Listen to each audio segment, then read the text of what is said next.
Black woman. Beautiful, powerful, resilient female of African descent with skin kissed by the sun. Conversation. A talk, especially an informal one between two or more people in which news and ideas are exchanged. We love being black women. Black women are ambitious. Black women are confident. Black women are diligent. We are tenacious. We walk out of our houses put together. We are many shades and personalities of fabulous. But we as black women don't talk about our dilemmas, current events, and what's going on every day that affects us. So, we created this podcast as a way to laugh together, cry together, and have an open conversation about life as black women. Oh, that's deep. Black Women Conversations.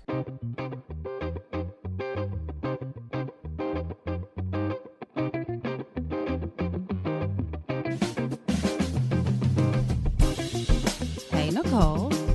Hey, Janine. How's your week been? It's been good. I really can't complain. There's a lot that went on this weekend, but I can't and I won't talk about it. But all I can say is, when you put things that happen to you into perspective, right? You always have to realize the bigger picture and how you look and move in that bigger picture. And so this weekend has been a very trying time for me and my family. But the fact that I am in a profession that allows me to experience some of the most precious moments as well as the hardest moments of some people's lives, it humbles me. And so when I look at things that people go through and they complain about, I'm always like, but I just had to tell somebody that their baby is not going to survive. Or I just had to tell somebody their husband's, their wife's going to be on the vent for a long period of time. And so it humbles me and it makes things not be as catastrophic as other people will make them be. So for that, I am very blessed that I have that perspective. And so I can say, it's all right. It's been an all right weekend. Perspective is important. I think that's one of the things that I think that we all should remind ourselves of is that, we often hear that someone always has it worse off than we do. And I don't think that we actually internalize that and realize that we really do, for the most part, have first world problems, right? Like they're not life or death problems. They're not problems that are going to change our lives forever. They're just something that causes us to have, maybe a temporary setback, but we get through it. And another day that we have a chance to rectify the issues that we're dealing with is another opportunity for us to be grateful. And I think that that's something that we all need to remind ourselves of. And there are tough moments in life, right? Like there are things that we don't want to experience and we don't necessarily think are fair. But at the same time, we have to remember that at the end of the day, it's all going to come together and everything happens for a reason. And what is the saying? Every delay is not a denial, but, not yet is an answer too, right? Like God gives us answers. It's yes, no, or not yet, or I have something better. So I get it, and I never want to see you or your family go through a difficult time, but I think that the way that you're handling this, and I think that the message that you are internalizing and sharing with everyone else is really important. That perspective is important.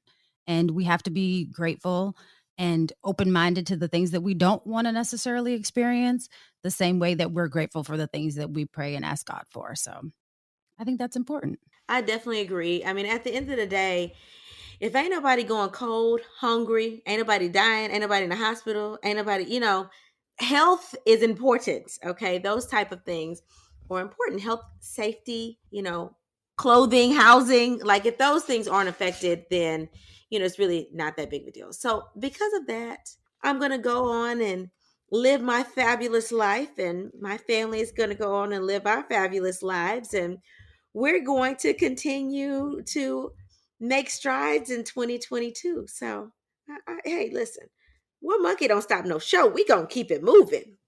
We gonna be all right. No, I agree. And I literally think that I've said that like 4 or 5 times this week. I think this week has been one of those weird weeks. But I distinctly recall saying this to one of my coworkers, saying like, you know what? It's not what we wanted. It's not how we expected it, but one monkey don't stop a show. And it hasn't for the 38 years I've been alive, and I don't want it to start now. So look, it's a weird space that we're in, I feel like. It's a weird time that we're in. And I think that the thing that we can always remember is that there is another side to every coin, right? Like we tend to focus on the bad side, but there's always another side. So I just, again, never want to see anything bad happen or hear any bad experience. But I think it's important for us to remember that we're still, as the old folks used to say, in the land of the living. So we have another opportunity to make something different. That part. So, Janine, what did you do this week and this weekend?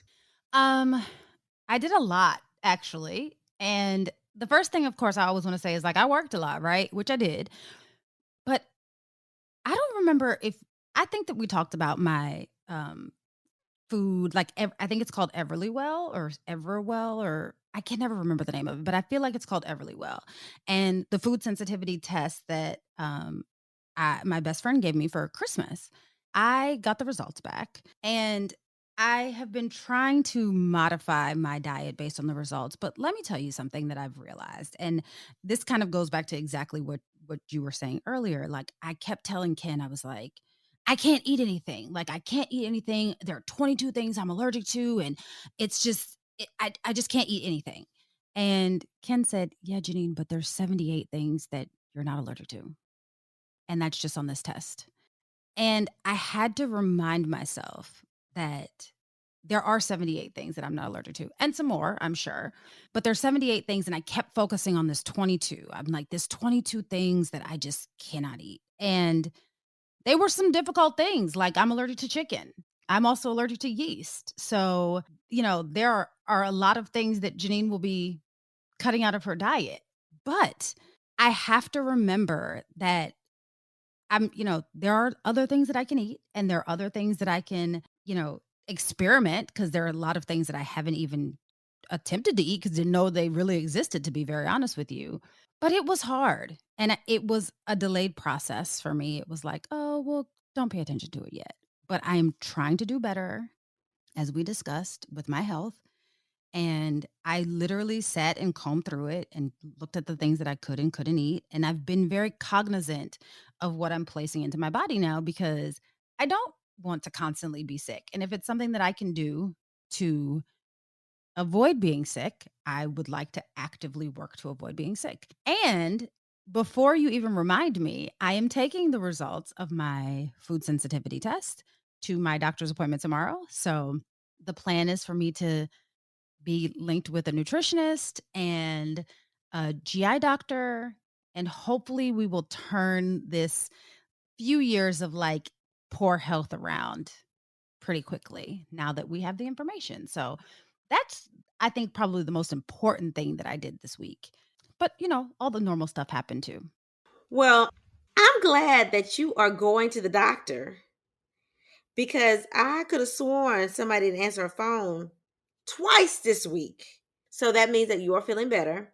I'm glad that you are taking your food sensitivity test to the doctor, because those things are important. It's nice to know, you're giving them like the answers to the test, like, hey, listen, this is what I'm allergic to. Tell me why. So that is a good first step for them to go off of, and to avoid those things that you're allergic to, so you won't have GI issues and abdominal cramping and vomiting and, those type of things is really important. I just want to get a grasp on your GI tract. I want to just take it out and say, hey, what's wrong with you?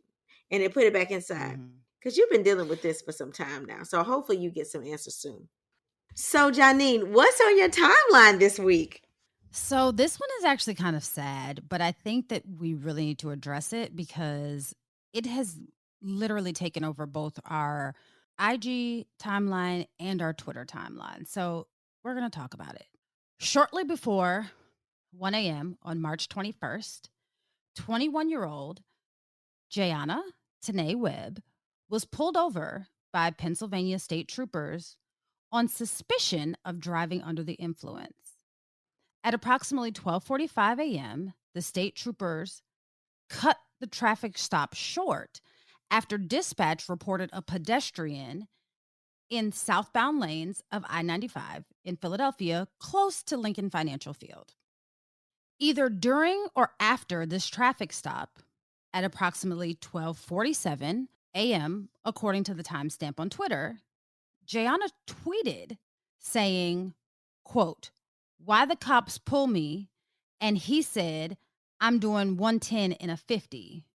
Following this tweet were crying, laughing emojis. Moments later, at approximately 12:50 a.m., dispatch received a call of what would then be a fatal crash. According to the Philadelphia Inquirer, Jayana Webb was allegedly trying to pass the same state troopers that had pulled her over in her vehicle and the stopped traffic that the state troopers had stopped because of the pedestrian that was on the highway, and struck both the state troopers and the pedestrian at a high rate of speed, throwing them into oncoming traffic. State troopers Martin Mack III and Brandon Siska, as well as pedestrian Reyes Rivera Oliveras, were thrown into oncoming traffic and unfortunately pronounced dead on the scene. Jayana Webb did not flee. She stayed on the scene of the crash, admitted to subsequent responding officers that she had been drinking strawberry Hennessy prior to the crash that evening. When tested, her blood alcohol content was reported to be more than twice the legal limit. Just this past Tuesday, March the 22nd, Jayana appeared in court and was charged with third-degree murder, homicide by vehicle, driving under the influence, manslaughter of a law enforcement officer, and other related charges. But despite her lawyer's attempt to state that she was not a flight risk, nor was she a danger to society, and request for Jayana to be put on house arrest, she was denied bail and will remain in jail until her expected hearing on April the 5th. Now, Nicole, you may be wondering, why am I bringing this up? Aside from the fact that it's been on our timeline, this case is not on our timeline because people are reporting what happened. It's more on our timeline because the internet has kind of taken sides on this situation. So one side of the internet believes that since the announcement of Jayana's not receiving bail, that she should have received bail and should have been placed on house arrest because she's, quote, young and she still has a life to live. Other people on the other side of this divide are saying that this third-degree murder, manslaughter, and other related charges is literally a slap on the wrist. And they're suggesting that law enforcement throws the book at her. So based on her social history, to me, it seems that Jayana had a drinking problem long before this incident. And this incident was merely a result of a series of terrible decisions. In addition to the now deleted tweet moments before the crash about her being pulled over going 110 in a 50, she has several tweets where she's bragging about either drinking and or drinking and driving. So I actually scrolled through her social media, and several of these tweets have actually been deleted since she made them. But the first tweet that I saw, and, with the help of Twitter, as I should say, was from January 15th, 2022. That's just this past January. And it says, from her account, it says, "If you ask me, I'm the best drunk driver ever."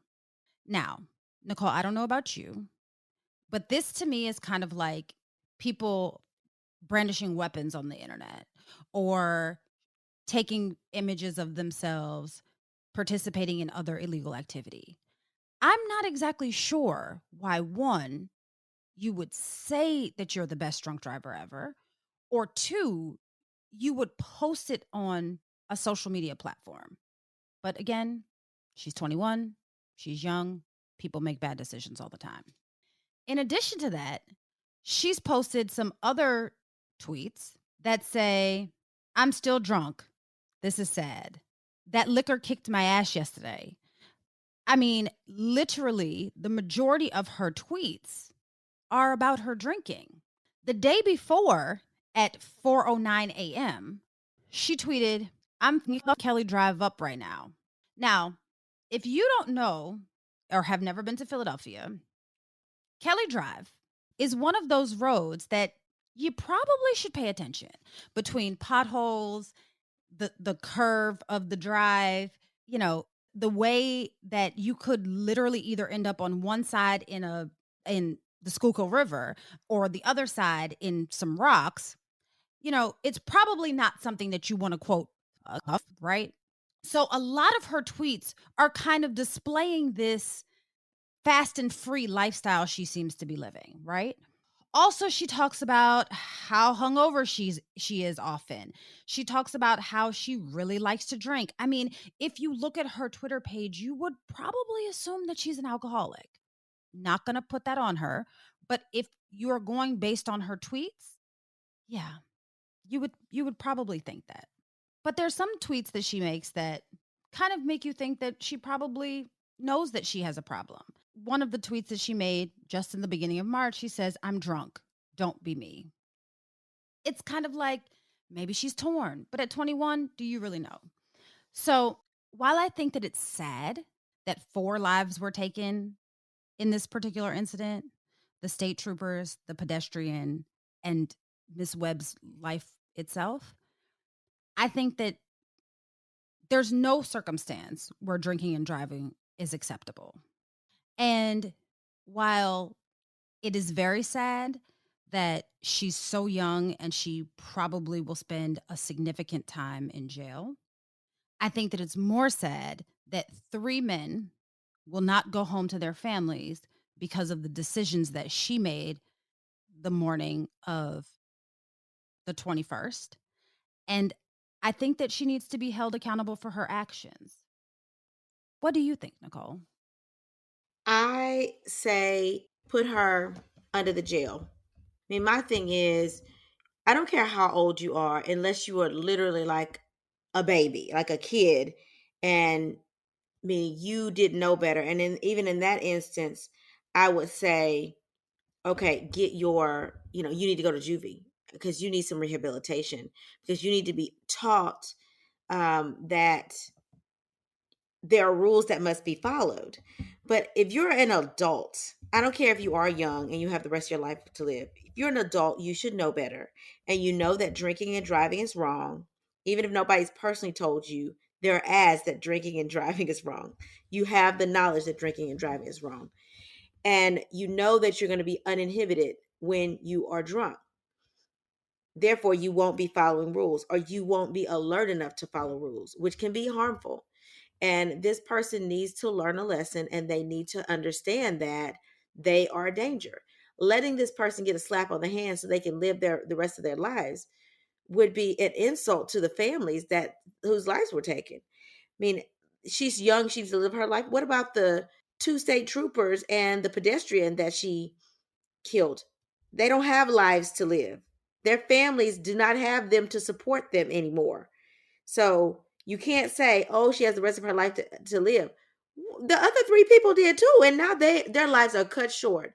And guess what? Somebody has to pay because somebody was at fault. This was not an accident.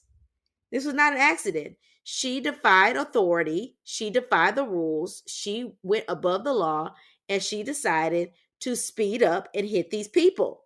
Listen, you made your bed, you lay in it. You should have thought about that before you did what you did. I said what I said. I don't care who it is. And even if it was my child that was drinking and driving and hit somebody, I would tell him, you have got to suffer the consequences. You have got to pay for your actions. Now, my child, you know, I'm going to teach him right from wrong, but sometimes you do the best you can as a parent and your child still makes mistakes. Everybody makes a mistake. This to me doesn't seem like a simple mistake, though. This doesn't seem like I accidentally hit somebody and I'm showing remorse. This seems like I was drunk.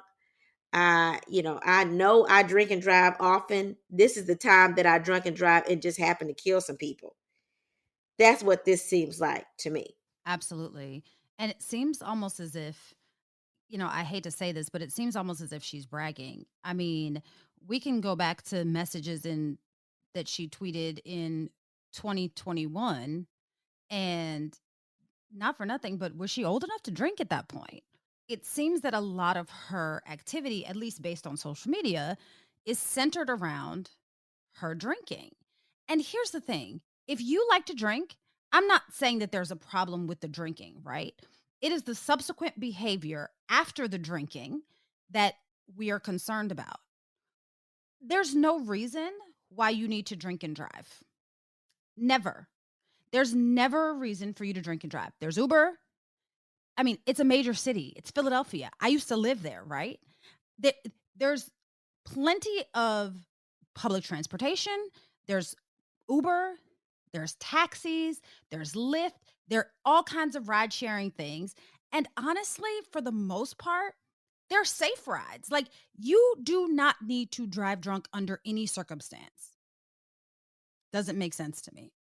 And then to brag about it, it's almost like a slap in the face. And again, like you said, Nicole, I think that, yeah, it's sad that she's going to probably lose a large portion of her life to being incarcerated.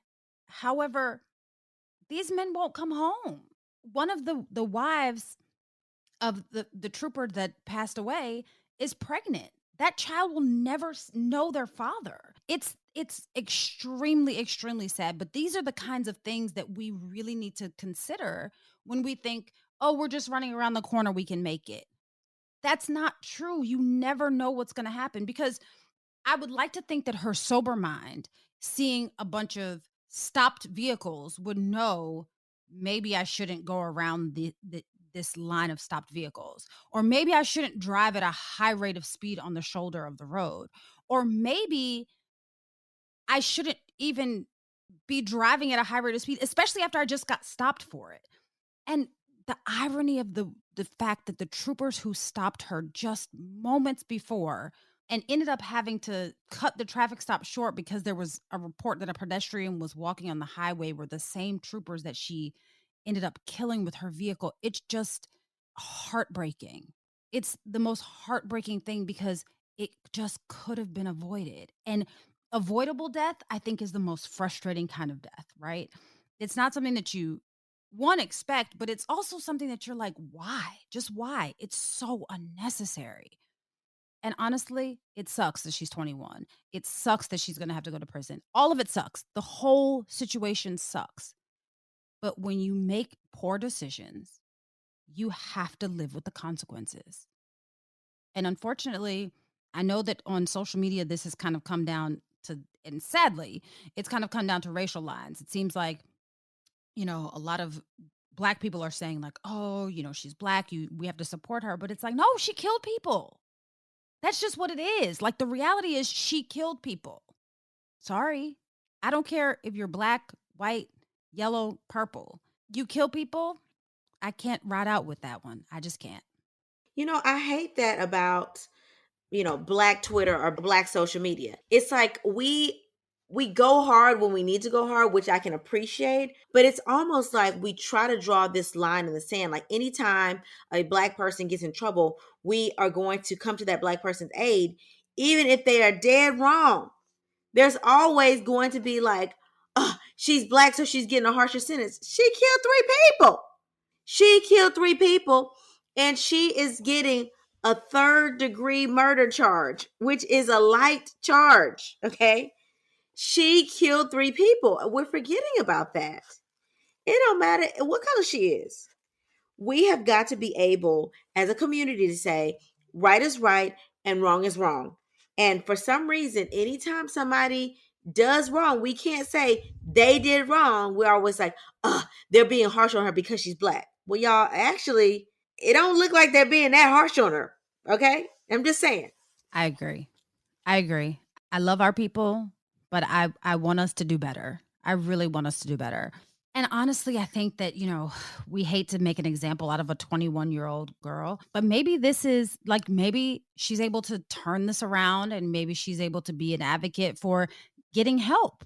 Who knows? There is always, as we stated, and you never know why these things happen, right? As we stated at the beginning of this episode, you never know why things happen. And for her, honestly, this is a first world problem, right?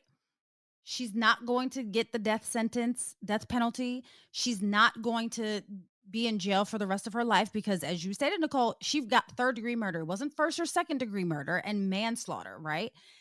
So she's probably not going to be in prison for a long period of time, longer than I'm sure she would like to be, but probably not too long.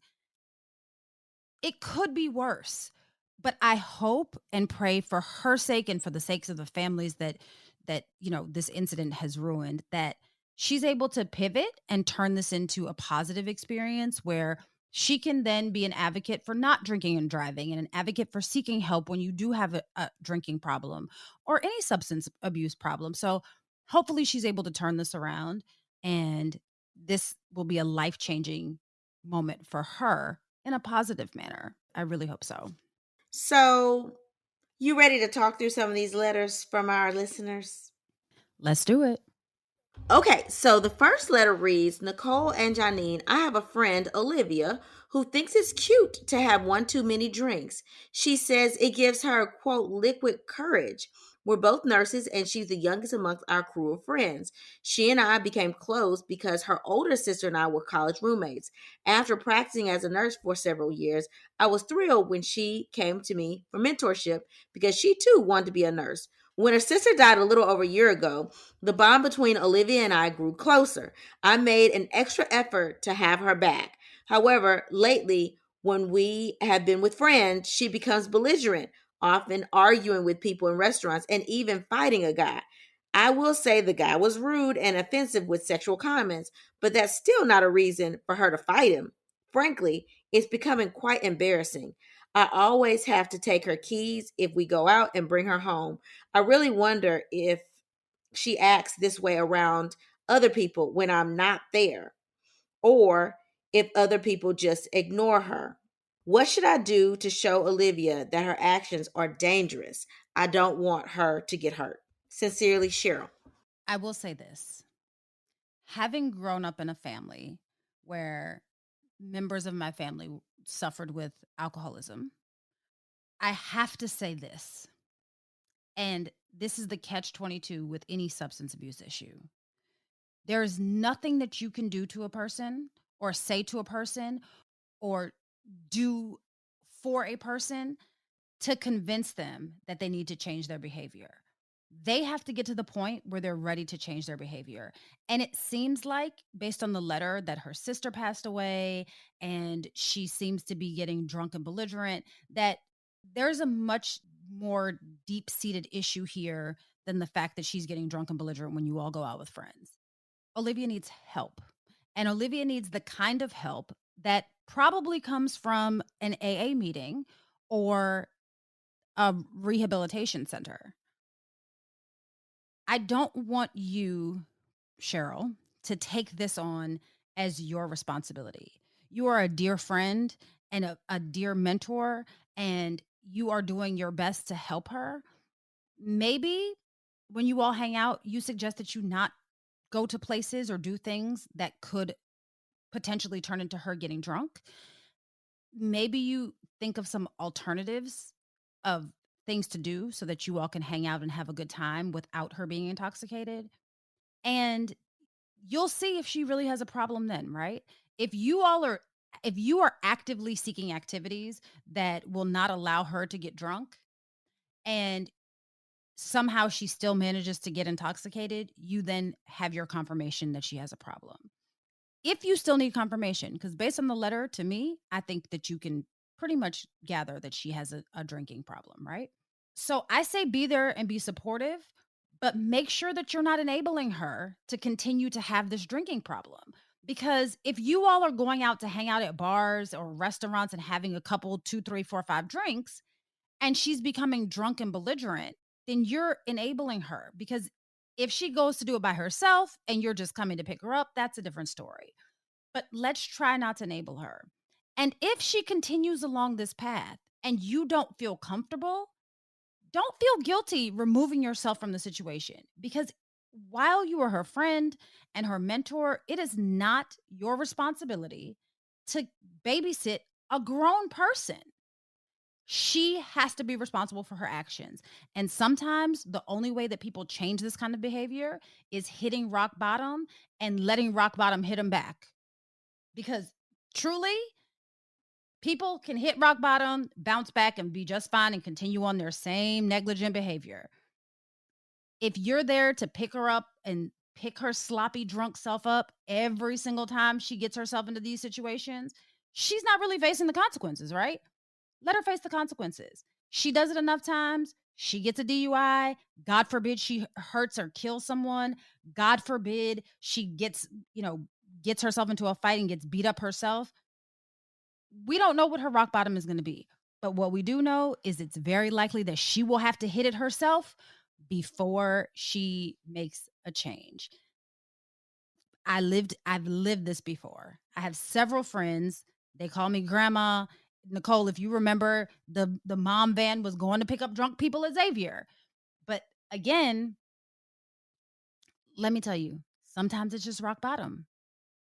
That's how I feel. What do you think, Nicole? I don't agree with letting her hit rock bottom. I agree that she eventually will hit rock bottom, which is going to be an eye-opening. But I do think that, this baby got something going on. She done lost her sister. I don't know how she lost her older sister, but her older sister done died. She is a nurse. So, I know she's focused enough to get through the education, and she's focused enough to get through the shifts, but she has to realize that she has a problem. And so for me, if you care about this person as a sister, because it looks like you are taking her on almost as your sister, I will first try to stay some type of intervention, like sit down with friends and family and say, hey, do you guys think that this is a problem? Because this is what I think is going on. I think that we need to talk to her as a group. And if they agree that it's a problem, then we touch and agree and we take it to her and say, hey, listen, sis, we love you. We care about you. The way you're going, you're going to get yourself killed or you can get somebody else killed. And so we think you need help. We think that you need help with your alcoholism. I mean, basically, with your alcoholism. And we think that you need to start going to counseling, and we think that you need to get help to get off of alcohol. Because let me tell you something about alcoholism. It's not like you can stop drinking cold turkey. Okay. It's not like prescription drugs or, benzos like Ativan or something like that, that you can stop drinking. Alcohol withdrawal, you can die from alcohol withdrawal. So it's something you have to literally gradually take yourself off of, or be in a treatment facility to get yourself some symptomatic treatment of withdrawal, meaning hydration and things like that, so that you are not dying of alcohol withdrawal. There have been several people, I know people that whose parents have been alcoholics, and then they went cold turkey and died of alcoholism. So it's a real thing. So this person needs help, whether that is, something inpatient or a facility, a treatment facility, or whether that is something to, make sure that they're getting checkups regularly, meaning an outpatient treatment, to make sure they're not showing signs of withdrawal. Because alcohol is bad. People think drugs are bad. Like, oh, drugs are bad. No, alcohol is bad. Like, you will die. You will die doing the right thing with alcohol.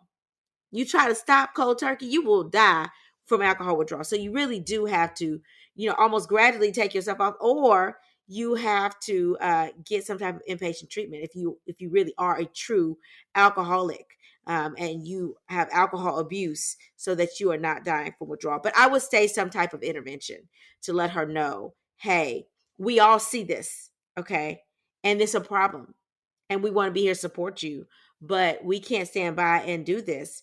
We are urging you to get some type of treatment now. hear you. I would say like urging to get treatment is helpful. But Nicole, you and I both know that when people are alcoholics, you're talking to the substance. You're not talking to the person. And no matter how rational they might be when they're not drinking, when they're drinking, that same like rational thought process isn't there. So sometimes it's, yeah, I might tell you that you need to get help, but do you actually get help until you realize that you need help? I think that's why I'm thinking that she probably needs to hit rock bottom, because I'm pretty sure that she's probably been told before, especially if she's out drunk and belligerent, that she's probably been told before, like, hey, you need to get help, right? Maybe she just needs to, like, maybe she hasn't realized it yet. But I don't think that it's fair to put that pressure on Cheryl to think that she can convince her to get help when clearly Olivia is pretty far down this rabbit hole of alcoholism. So wait a minute, we're not putting pressure on Cheryl. Cheryl asked us what to do. So we're telling Cheryl this is what we will do. So Cheryl is putting the pressure already on herself when she took on that role of being a sister. Can Cheryl just sit there and let her hit rock bottom? Yeah. But let her hit rock bottom, I mean she's killing herself or killing somebody else. And Cheryl has to be able to sleep with that at night. And I don't think Cheryl is going to be able to sleep well with that at night. Now, once you've done your piece, then you can say, I've done my little piece. Okay. But the pressure isn't on Cheryl. The pressure is going to be on Olivia. Okay. Because for a lot of people, once they're faced by their friends and family, their closest friends and family, that is rock bottom. Okay. To say, hey, listen, I'm going to help you put in paperwork to get a leave of absence so you won't do something stupid like lose your job. And we're going to help you get in an inpatient facility. To me, sitting in an inpatient facility would be rock bottom, you know? So you don't really know how people are going to perceive their particular rock bottom. And if it's not and she's in denial, at least you can say, I tried. And Cheryl, at the end of the day, if something does happen, all you can do is when she's in your presence, try to still create safe spaces for her. But you're not her babysitter. You can't be with her at all times. And if she's in denial and she doesn't think she has a problem, even when it's in her face with all of her closest friends and family saying so, that's all you can do, because you can't force somebody to get treatment. And if something happens, just realize it's not your fault, sweetie, and you did everything you could. So what's your letter, Janine? Okay, mine is a little different. It says, Nicole and Janine, my fiance and son's father, regularly drives under the influence, sometimes with my son in the car. I know this because my son has told me he has never gotten into an accident, nor has he gotten pulled over, but it really bothers me. When I address it with him, he says that I'm just paranoid because of my grandmother's accident 15 years ago. My grandmother was hit by a drunk driver while walking home from the Acme grocery store and was almost paralyzed. I don't want to get my son's father arrested because I don't want my son to have to grow up without his father. How can I get him to stop drinking and driving without jeopardizing his freedom? I appreciate your advice. Signed, Sydney. Sydney sounds crazy, okay? Sydney, I think that you have a point that you don't want your son growing up without a father, because if you arrested him, then that would be your son growing up without a father. But real talk, if you allow your fiance to continue to drive under the influence of alcohol, I know you're worried about your son growing up without a father, but realistically, you could be without your child and your baby daddy. So you're going to have to make some decisions, because let me tell you something. If Harrison was getting in the car with my husband and my husband had just a beer, I'd be like, oh no, because I've done too much to get this child here. You will not put my child in harm's way. I will put my foot down immediately and tell him, you're going to have to get out of here, because I will not, one, have to worry about whether you're going to get in a wreck or get in an accident, or whether I'm going to have to go identify a body. And then two, I'm not going to worry about my child getting killed because my child's in the back seat and you're under the influence. So I will put my foot down. I don't play those kind of games when it comes to my child, and neither should you. You are risking your child's life by allowing your child to get in the car with your fiance every single time. I don't care if it is his father. I would leave him. I'm telling you, I don't play about drugs and alcohol. I am not going to stay and enable somebody, because that's what you're doing when you stay with somebody that is an alcoholic or addicted to a substance. You are enabling them. You're saying, I love and support you how you are. And I could not love and support somebody that was addicted to drugs or alcohol, because it would be putting my life in danger and the life of my child in danger. I know that might be tough love, but sometimes the only way to show love is to give tough love. Okay. If you love your fiance, you will force him to get help. If you love your child, you will not allow your child to risk his life by getting in the back seat of his father's car every day. I said what I said, and I'm serious about this. We need to protect our children. And if something happens to that child, it is as much your fault as it is the father's fault.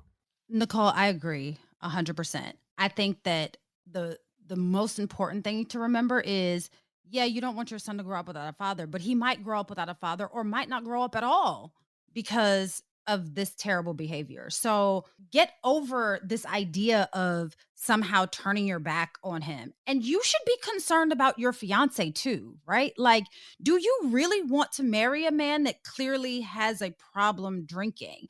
If you cannot not drink long enough to get your son to from point A to point B, or to do the responsible thing as a father, I don't know, Sydney, you might want to reconsider if this is the person you want to spend the rest of your life with. I'm not suggesting that you don't. And I'm with Nicole, like maybe you suggest that he get help or whatever. But I think that our priorities are a little messed up here.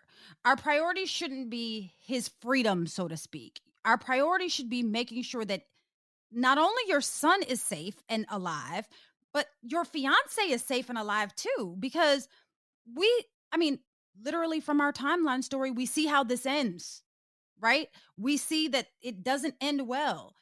Yeah, he hasn't gotten a DUI yet. Yeah, he hasn't gotten into an accident yet. But to my knowledge, neither had Miss Webb before this horrific incident. So let's rethink our priorities. And the first priority should be the safety of your son. The second priority should be the safety and the sobriety of your fiance. And then the third priority should be whether you want to spend the rest of your life with this person or not. And I think that the second and third priority are very closely tied. So, take this information or take what we're saying as you wish. But I really think that there are much larger issues than your fiance's freedom, so to speak. And again, the thing that you told us is you don't want your son to grow up without a father. If you don't address this situation, it's very likely that your son will do just that, is grow up without a father. And it's not going to be because he's in prison. It's probably going to be because he's 6 feet under. So please keep that in mind. And we hope that your son's father, your fiance, seeks help, becomes sober, and this is not an issue that you have to deal with anymore. I'm just thinking about the poor baby that's witnessing this and saying, Daddy is driving drunk. I mean, what kind of psychological impact does that have on the child? I mean, you got your child seeing the father drinking and driving. And I don't know how the child's saying this, but if you know because the child is telling you, that's already too much for me. Way too much for me. I agree. And like I said, having grown up in a family where alcoholism was a thing, I think that there's so much going wrong here. And again, the first priority has to be your child. It has to be. All right, Janine, what did you learn new this week? So I learned that according to Insurify, which is basically like an insurance kind of website, that 12.7% of motorists or people who have valid driver's license, have at least one DUI on their driving record. That's disturbing. I know that the 12% sounds low, but when you think about how many drivers there are, that 12.7%, almost 13% of people have a DUI on their driving record. It's really sad, especially since, like most other criminals or most other crimes, I should say, it's completely avoidable. No need to drive drunk. What did you learn new this week, Nicole? All right. So what I learned two things. One, I learned while I was sitting here looking at third degree murder charges is that the third degree murder is the least severe form of murder, and it only exists in 3 U.S. states, in Florida, Pennsylvania, and Minnesota. I did not know that before today. And I also learned that a 2016 study that was done by Cardiff University social scientist Simon Moore found that drinkers are more self-aware of their own level of intoxication when they are in the presence of those that are sober. As a result, we might be able to curb dangerous drinking habits just by encouraging the presence of a sober ambassador, quote unquote. That's actually really interesting. I would be interested to see if there was like a program launched with sober ambassadors to see how it actually worked. Listen, people can pay me to be a sober ambassador. Listen, I'm the life of the party without a drink. Yep, I'll go in there and two-step with you and not have a drink and encourage you to not drink as much. I sure will. Yeah, I'm not the sober ambassador. I'll drive you home. I'll be sober, but my patience is mad thin with that. I think the years of working in clubs and like mopping people off of the floor, I'm good. I don't want to be your sober ambassador. I'll make sure you get home safe, but I don't want to do it. Yeah, but the point of the sober ambassador is so you feel like, hey, we having a party. And for everybody that can't see us, which is everybody, I'm doing my party dance. Yeah, get it. That's the point of the sober ambassador. Let me tell you something. I believe that you would be amazing at this, Nicole. I just feel like at some point I would lose sight of I'm supposed to be helping you party and just be looking at you like, oh my God, why are we here? And what is going on? And why are you drunk? Because it's so taxing on the sober person when everybody else is drunk. It just is a lot. It's a lot. It's a lot of it. Just I don't know. I think in those moments, I feel like our listener Cheryl, who wrote in, it just feels like a lot of pressure. I'm okay. Like I said, I'll make sure you get home safely, but I can't have fun when other people are intoxicated. I feel you. So, ready for the motivational moment? Yes, ma'am. And it reads, whether you're talking about getting sober from drugs or alcohol, taking on a new career, or moving to a new place, all of these are new beginnings. There is no shame in beginning again, for you get a chance to build bigger and better than before. So go ahead and take that chance. Until we meet again. Pray, work, slay. And show off your melanated excellence. Bye! Oh, That's Deep, Black Women Conversations is produced by Nicole Lee Plenty and Janine Brunson Johnson. Executive producer, Ken Johnson. Get the Oh, That's Deep, Black Women Conversation podcast on Apple Podcasts, Spotify, Stitcher, Google Podcast, or where you get your podcasts. Please subscribe and rate us. You can follow Oh, That's Deep, Black Women Conversations on IG at Oh, That's Deep, BWC. Oh, That's Deep, Black Women Conversations is a Mean Old Lion media production.